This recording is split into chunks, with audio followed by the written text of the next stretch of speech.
Everyone, President Trump will install a statue of Christopher Columbus on the White House grounds.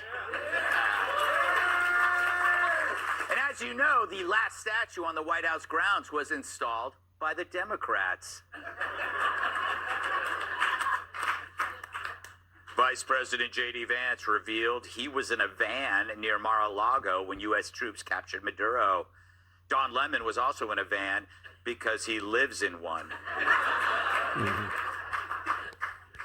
In TV news, co-host for The View, Alyssa Farrah Griffin has announced she is leaving the show for maternity leave. Well, that's ironic, leaving right when she's about to gain weight. News, Chinese bioweapons labs keep popping up in America. But thankfully, in most cases, they turn out to be just another Panda Express. You know, some believe Justice Ketanji Brown Jackson should recuse herself from immigration cases after applauding anti-ICE speeches at the Grammys. Well, if that's the case, then Judge Amy Coney Barrett should recuse herself from any cases about MILFs. 150 FBI agents in Georgia carried out a sweeping raid to take down a street gang dealing in fentanyl, meth, crack, cocaine, and marijuana. In a related story, Larry Kudlow's Super Bowl party has been postponed. A hospital in Spain has achieved a significant medical breakthrough by performing the world's first face transplant on a woman. Ketanji Brown Jackson has achieved a significant medical breakthrough by performing the world's first face transplant on a woman.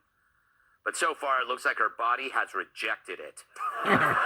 There's been a rule change to the Olympics in the ski jump competition after one team was caught padding the crotch of their ski suits, which gives them an advantage. And one man has already volunteered to inspect all the crotches. Off into the stories. All right.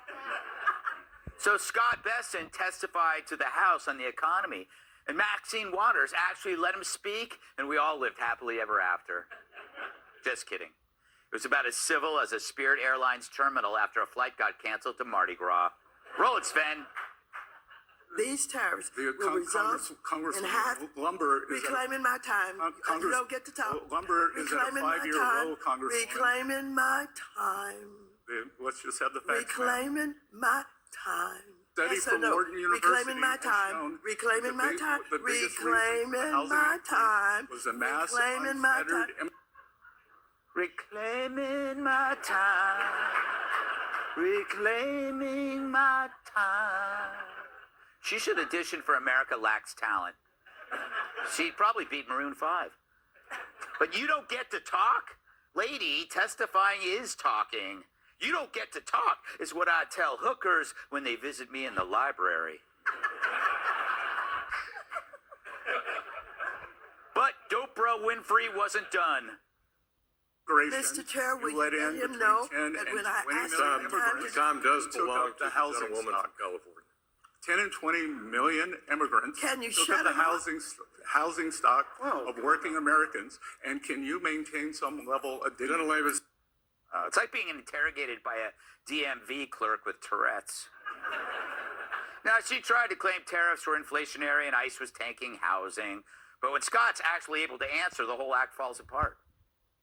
A Wharton study has shown that the mass unfettered immigration, adding 10 to 20 million new people demanding housing, Congresswoman, is what caused a great deal of housing inflation for working Americans. So you and the Biden administration should be ashamed. Yeah. You know, he could have added, hey, Maxine, James Brown called and wants his hair back. But he's a gentleman. He's a gentleman. But this is what hearings have become, agenda-driven screaming, no search for truth, just a bunch of geriatrics desperate for clips to post on Blue Sky. None of them actually know anything about economics, because if they did, they'd switch parties. Which is why when they ask Trump's top economic advisor questions on the economy, they resort to long, loaded diatribes. Then, like this Ms. Cranky Pants here, they demand a one-word answer, yes or no. Yes or no? You don't have to explain. Representative Will you be the voice? Will you be the voice? Will you be the voice? All you have to ask is yes or no. No, Congressman. All you have to ask is the yes OCC or no. I'm asking you to do your responsibility as Secretary of the Treasury. Stop covering for the president. You're not going to do what you want to do on my time. Yes or no, or you can say I'm not going to answer it. Now move on. You opted for number 3, so you get to hear my wrath. Well, tell me about your wrath, Joyce. Been in Congress since 2013. No one's ever heard of you. But, you know, she's still young, only 75. Among the Dems, that's jailbait. Of course, demanding yes or no after a long-winded partisan attack is their strategy. It burns up time, and facts can't get a word in. They could just save us the time and say, Scott, are you a Nazi or a pedophile? Yes or no?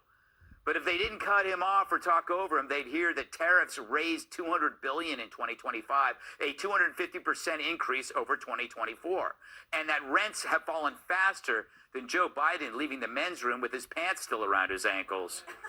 But it's true, rents are at their lowest in 4 years. It's great. Brian Kilmeade finally doesn't need roommates. The price of eggs also dropped. Yeah, they dropped faster than Pelosi's tits after she removes the underwire bra. I did not write that. Trump's also set to give out the largest tax refunds in history. I'll probably spend it on more penile reduction surgery. He's even given babies born this year $1,000 each. Being a baby under Trump, that rules. You get a pile of money, all you can drink breast milk, and you get to poop in your pants.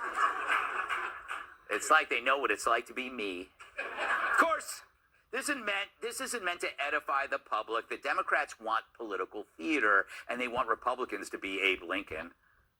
Trust should be a serious question and a serious issue for the financial services industry, especially as the Secretary of the Treasury. Well, That's an important. No, this is my time. I haven't asked you any more questions. I haven't asked you any more questions. It's the gentleman from Massachusetts. I'm trying to get to my next question. Could you speak a little louder? I can't hear you. In your face. I hate these people. I'm running out of insults for them, something that never happens with Jesse. But they shout because they know if Scott finishes a sentence, their narrative is toast. So Maxine can try and reclaim her time all she wants. At 87 years old, we can just wait her out. Let's welcome tonight's guest. He's so stylish, even his PJs have pinstripes. Host of Making Money on Fox Business, Charles Page. He looks like he goes to funerals to sell weed. Comedian Adam Hunter. They say she's breathtaking because she sucks all the oxygen out of the room. Co-host of Outnumbered, Emily Campagno. And when he goes to the villages, his fans put their life alerts on Do Not Disturb. Former NWA champion, what was the